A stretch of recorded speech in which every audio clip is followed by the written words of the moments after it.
مصطفیٰ نواز کھوکھر صاحب، کیا اس ملک کا حل فوج کے ساتھ مذاکرات میں ہے؟ پاکستان تحریک انصاف جس نے ایک نئی ہوپ دی، سول سپریمیسی کی، کیا ہم کوئی غلام ہیں؟ ایک حقیقی آزادی ہونی چاہیے، عوام کی طاقت، اب وہ بھی گھوم پھر کے فوج سے مذاکرات پہ آ کے اس کی تان ٹوٹ گئی، تو فوج از الٹیمیٹ حل پاکستان میں؟ دیکھیں، یہ تحریک انصاف کی سیاست میں ایک بہت بڑا تضاد رہا ہے کہ ہمیشہ انہوں نے یہی پوزیشن لی ہے کہ وہ کسی اور پولیٹیکل فورس کے ساتھ انگیج نہیں کریں گے،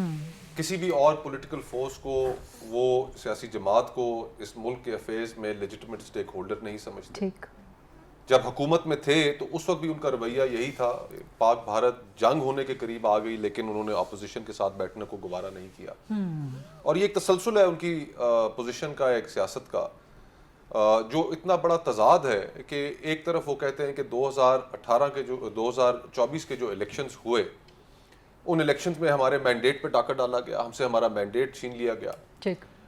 الیکشنز کے اندر بہت بڑے پیمانے پر دھاندلی ہوئی، اور اسٹیبلشمنٹ کو اس کا مورد الزام ٹھہراتے ہیں، اور پھر گھوم پھر کر یہی کہتے ہیں کہ ہم نے بات بھی اسٹیبلشمنٹ سے ہی کرنی ہے، اسی کے پاس آپ نے دوائی لینے جانا ہے جس کا آپ کہتے ہیں کہ جن کے سبب ہم بیمار ہوئے، اور یہ کہہ دینا کہ پاک فوج اپنا نمائندہ مقرر کرے، ہم اسی کے ساتھ گفتگو کریں گے، باقی سیاسی جماعتوں کو ہم اس قابل نہیں سمجھتے۔ تو یہ وہ سیاست ہے کہ جس کے نتیجے میں آج پاکستان جس مقام پر پہنچا ہے، پاور پالیٹکس، جو سیاسی جماعتوں کے اندر، تمام سیاسی جماعتوں کے اندر، چاہے وہ تحریک انصاف ہو، مسلم لیگ نون ہو، پیپلز پارٹی ہو، اب کم و بیش سبھی تمام جماعتیں، بڑے بڑے قائدین، وہ ذہنی اور قلبی طور پر اسٹیبلشمنٹ کے رول کو اپنا چکے۔ اسٹیبلشمنٹ سے بیساکھیاں لے کر حکومت میں آنا، اس کو وہ کوئی بات معیوب نہیں سمجھتے،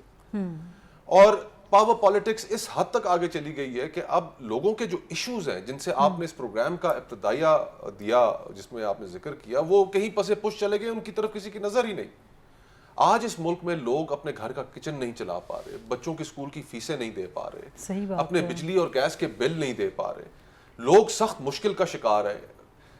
اور ہم آپس میں ایک دوسرے سے بس نبرد آزما ہیں، ایک پولیٹیکل ٹاک، ایک سخت قسم کی ٹاکسک انوائرمنٹ بن چکی ہے،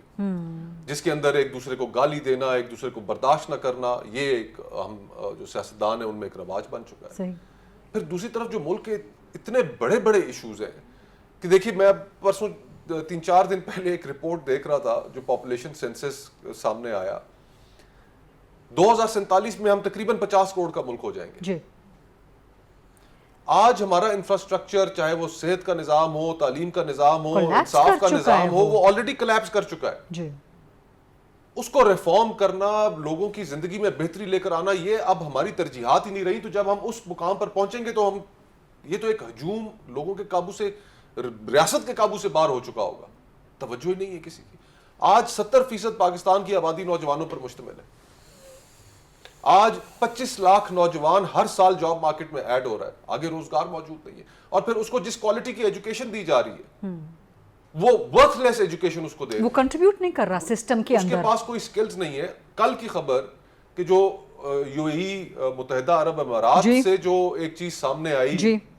کہ جی جو پاکستانی وہاں پر آتے ہیں 50%، 50%، اتنی شرمناک بات ہے کہ ہم سب کا شرم سے سر جھک جانا چاہیے کہ وہاں پہ جرائم میں ملوث ہے، جرائم میں ملوث ہے، پھر وہاں پر جو حرکتیں ہیں ہماری، کوئی ہماری، یعنی کہ ہم تو بالکل مورل سٹینڈنگ نہیں ہے، ہماری مورالٹیز نہیں ہے کوئی ہماری۔ اور جو پولیٹیکل پارٹیز ہیں انفارچونیٹلی، ان کی صرف اور صرف کوشش یہ ہے کہ بس کسی بھی قیمت پر اقتدار حاصل کر لو۔ اقتدار حاصل کرنے کا بھی مقصد کیا ہے، وہ بھی ہم سب کے علم میں کہ تھوڑے سے ہم مال بنا لیں اور اپنے مخالفین کو زد و کوب کر لیں، ان کو مخالفین کو انتقام کا نشانہ بنا لیں، یہ ہماری پرائرٹیز ہیں۔